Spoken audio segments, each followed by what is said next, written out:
આ છે જેસલમેર ફોર્ટ એટલે કે જેસલમેરનો કિલ્લો.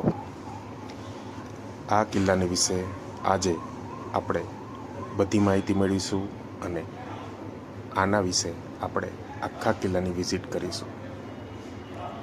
જેસલમેર કિલ્લો રાજસ્થાનનો બીજો સૌથી જૂનો કિલ્લો છે. 1156 એડીમાં રાવલ શાસક જેસલ દ્વારા બનાવવામાં આવ્યો હતો.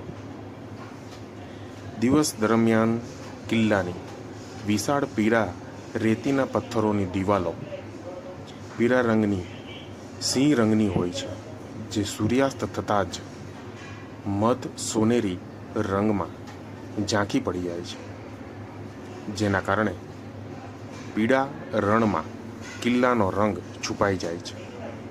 આ કારણોસર તેને સ્વર્ણ દુર્ગ, સોનાર કિલ્લા અથવા સુવર્ણ કિલ્લા તરીકે પણ ઓળખવામાં આવે છે. પ્રખ્યાત ફિલ્મ નિર્માતા સત્યજીત રે દ્વારા આ કિલ્લામાં શૂટ કરાયેલી પ્રખ્યાત બંગાળી ફિલ્મ પછી પ્રવાસીઓમાં સોનાર કિલ્લા એટલે કે સુવર્ણ કિલ્લા માટે બંગાળી નામ લોકપ્રિય બન્યું છે.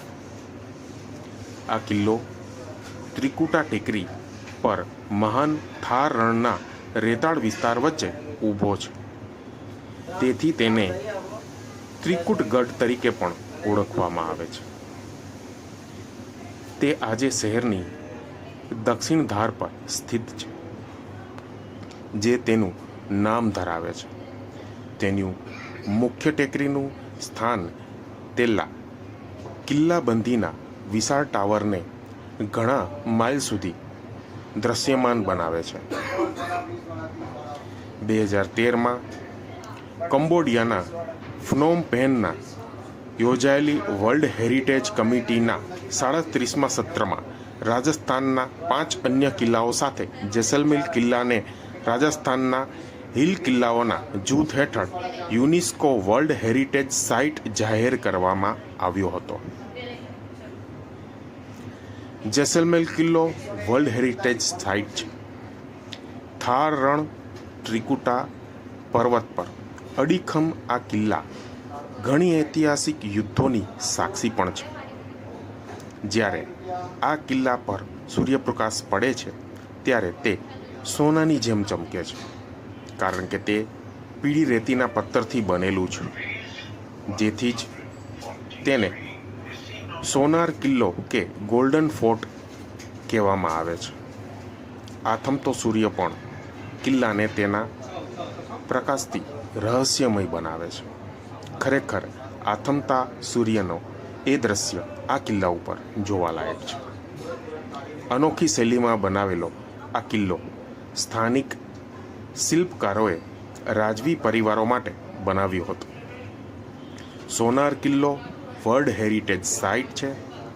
મહાન ફિલ્મ ફિલ્મ સત્યજીત રે પ્રખ્યાત ફેલુદામાં સોનાર કિલ્લાનો વિશેષ ઉલ્લેખ કરેલ છે. અહીં ઘણી ફિલ્મોનું શૂટિંગ થયું છે. આ કિલ્લાની સામે રાજસ્થાનના પ્રવાસ વિભાગ દ્વારા દર વર્ષે ફેબ્રુઆરી મહિનામાં ડેઝર્ટ ફેસ્ટિવલ ઉજવવામાં આવે છે.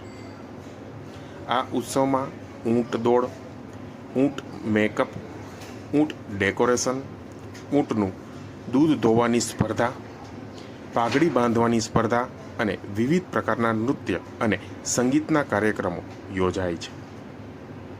આ ઉત્સવમાં હજારો દેશી અને વિદેશી પ્રવાસીઓ અહીંયા હાજર હોય છે.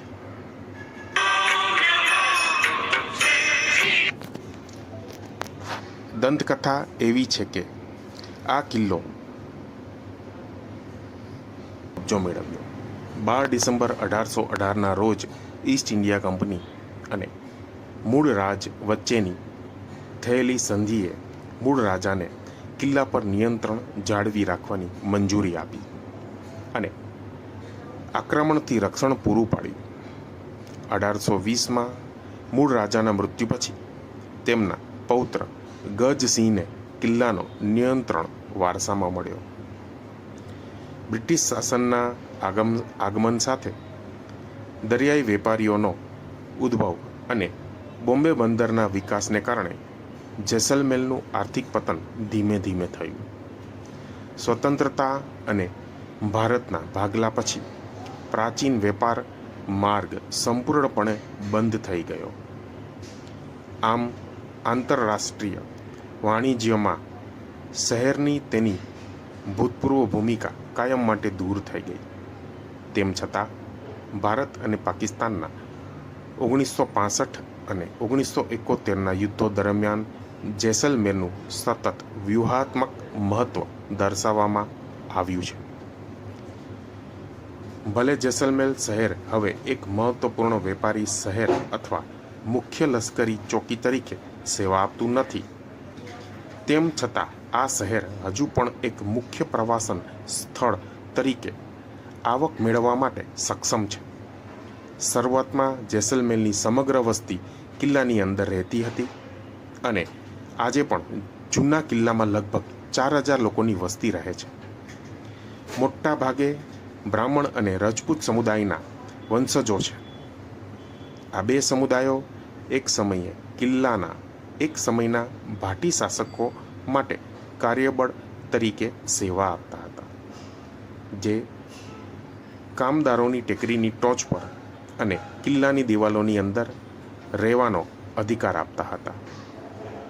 વિસ્તારની વસ્તીમાં ધીમી વૃદ્ધિ સાથે શહેરના ઘણા રહેવાસીઓ ધીમે ધીમે ત્રિકુટા ટેકરીના તળેટીમાં સ્થળાંતરિત થયા. ત્યાંથી શહેરની વસ્તી મોટા ભાગે કિલ્લાની જૂની દિવાલોથી આગળ અને નીચેની બાજુ ખીણમાં વસવા લાગી. દિલ્હી સલ્તનતના અલાઉદ્દીન ખિલજી દ્વારા લાંબા ઘેરાની બંધીનો સામનો કરવો પડ્યો, જે ભાટીઓના તેમના ખજાનાના કાફલા પરના હુમલાથી ઉશ્કેરાયેલા હોવાનું કહેવામાં આવે છે. ઘેરાબંધી અંતે સુધીમાં ચોક્કસ હારોનો સામનો કરી ભાટી રાજપૂત મહિલાઓએ જોહર કર્યું અને મૂળ રાજાના નેતૃત્વ હેઠળ પુરુષ યોદ્ધાઓએ સુલતાનના સૈન્ય સાથેના યુદ્ધમાં ઘાતક મૃત્યુઓ પામ્યા હતા. સફળ ઘેરાબંધી પછી થોડા વર્ષો સુધી કિલ્લો દિલ્હીના સલ્તનતના નિયંત્રણ હેઠળ રહ્યો અને અંતે કેટલાક બચી ગયેલા ભાટીઓએ ફરીથી કબજો કર્યો. રાવલ લુણાકરણના શાસન દરમિયાન 1530 અને 1551 ઈસવીની આસપાસ કિલ્લા પર અફઘાન સરદાર અમીર અલી દ્વારા હુમલો કરવામાં આવ્યો હતો. જ્યારે રાવલે લાગ્યું કે તે હારેલી લડાઈ લડી રહ્યો છે, ત્યારે તેણે તેની સ્ત્રીઓની કતલ કરી દીધી, કારણ કે જોહરની વ્યથા કરવા માટે પૂરતો સમય નહોતો. દુઃખદ વાત એ છે કે કાર્ય પૂર્ણ થયા પછી તરત જ સૈન્ય દળો પહોંચી ગયા અને જેસલમેરની સેના બચવામાં વિજયી બની. 1541માં રાવલ લુણાકારે મુઘલ સમ્રાટ હુમાયું પાસે પણ લડાઈ કરી. જ્યારે હુમાયુએ અજમેર જતા સમયે કિલ્લા પર હુમલો કર્યો હતો, તેમણે પોતાની પુત્રીના લગ્ન અકબર સાથે પણ કરાવ્યા હતા. મુઘલોએ 1762 સુધી કિલ્લા પર નિયંત્રણ રાખ્યું હતું. ખરેખર આ કિલ્લો વિઝિટને એકદમ યોગ્ય કિલ્લો છે. જેસલમેર ફોર્ટ એ જેસલમેરની અંદર આવેલું આ મોટામાં મોટું ભવ્ય ફોર્ટ છે. ફોર્ટની અંદર આનો મોટામાં મોટો ફોર્ટ તરીકે સમાવેશ થાય છે. જોવાલાયક આ સ્થળ ખરેખર એકવાર વિઝિટ માટે તમે ફેમિલી મિત્રો સાથે અહીંયા આવીને આ ફોર્ટની વિઝિટ લેશો. આનો ઇતિહાસ, આ કિલ્લો 1500 ફૂટ એટલે કે 460 મીટર લાંબો અને 750 ફૂટ એટલે કે 230 મીટર પહોળો છે અને તે એક ટેકરી પર બનાવેલો છે. જે આસપાસના ગ્રામ્ય વિસ્તારથી 250 ફૂટ એટલે કે 76 મીટરની ઊંચાઈથી ઉપર છે. કિલ્લાના પાયામાં 15 ફૂટ એટલે કે 4.6 મીટર ઊંચી દિવાલો છે, જે કિલ્લાના સૌથી બહારના ભાગને બનાવે છે, જે તેના તિરંગી સંરક્ષણ સ્થાપત્યની અંદર છે. કિલ્લાના ઉપરના બુરજ અથવા ટાવર એક રક્ષણાત્મક આંતરિક દિવાલ પરિમિતિ બનાવે છે, જે લગભગ 2.5 માઇલ એટલે કે 4 કિમી લાંબી છે. કિલ્લામાં હવે 99 બુરુજોનો સમાવેશ થાય છે, જેમાંથી 92 એટલે કે 1663 અને 47ના સમયગાળા દરમિયાન બનાવવામાં આવ્યા હતા અથવા નોંધપાત્ર રીતે ફરીથી બનાવવામાં આવ્યા હતા. કિલ્લામાં શહેરની બાજુથી 4 કિલ્લેબંધીવાળા પ્રવેશ દ્વાર અથવા તો દરવાજા આપવામાં આવેલા છે, જેમાંથી એક સમયે તોપ દ્વારા રક્ષિત હતો. કિલ્લાની દિવાલો અને મેદાનમાં અન્ય રસપ્રદ સ્થળોમાં સમાવેશ થાય છે. આ કિલ્લાની અંદર એક જૈન દેરાસર પણ આવેલું છે. એ પણ એકદમ ઐતિહાસિક દેરાસર આ કિલ્લાની અંદર આપવામાં આવેલું છે. એની અંદરની બધી મૂર્તિઓની કલાકૃતિઓ એકદમ પ્રભાવશાળી છે અને એકદમ જોવાલાયક છે. 12મી અથવા 16મી સદી દરમિયાન પીળા રેતીના પથ્થરથી બનેલા 7 જૈન મંદિરો છે. મેરતાના અસ્કરણ ચોપરાએ સંભવનાથને સમર્પિત એક વિશાળ મંદિર એટલે કે જૈન તીર્થ બનાવ્યું. મંદિરમાં 600થી વધુ મૂર્તિઓ છે, જેમાં ઘણા જૂના શાસ્ત્રો છે. ચોપરા પાચમજીએ કિલ્લાની અંદર અષ્ટપદ મંદિર બનાવ્યું હતું. જેસલમેરનું લક્ષ્મીનાથ મંદિર દેવતાઓ લક્ષ્મી અને વિષ્ણુજીની પૂજા માટે સમર્પિત કરવામાં આવ્યું હતું.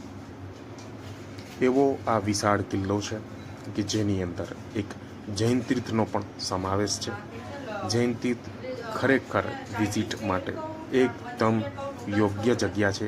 આ જેસલમેર ફોર્ટની અંદર એની અંદર તમે જ્યારે જશો ત્યારે એની જે શાંતિ, વિશાળતા અને એકદમ શુદ્ધતા તમને આ દેરાસરની અંદર અનુભવ થશે. એકદમ લાંબુ દેરાસર બનાવવામાં આવેલું છે. એકદમ ઠંડક આપે છે. અંદરથી તમે એવો જ આભાસ લાગશે કે એકદમ શાંત વાતાવરણમાં આવી ગયા હો એવું તમને લાગશે.